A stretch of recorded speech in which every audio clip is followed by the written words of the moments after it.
đến khâu ya lệ tu na lùng in chăm bấm mê cặp mây lê in tâm mây lại đạt là khê in cùng sinh khát quang đi thăng riêu đạt ni in xiên mây cuối ta điêu lâu dinh mây pop ngam an nhiều bụi pu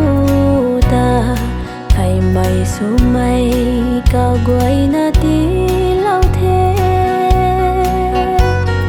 ý tiên cài bao này là cần mới ghê bọc mây an yêu khoai ta thay lần cặp mây lê in tâm mây lại đạt là khê in cùng sinh khát quang đi thăng riêu đạt nhi in xiên mây cuối ta điêu lâu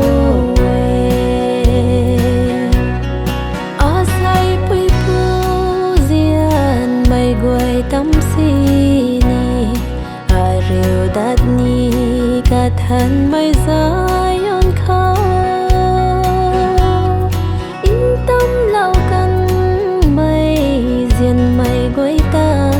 nhiều lâu thế gô tha dây tay rui cặp mây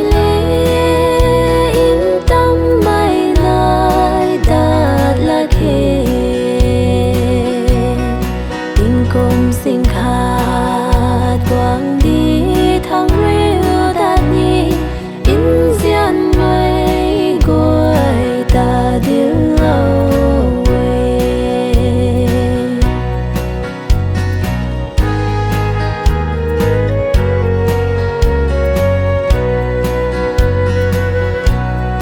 nâng niu thay mắc cho giang su bụi tuang đi khá dài on khâu níu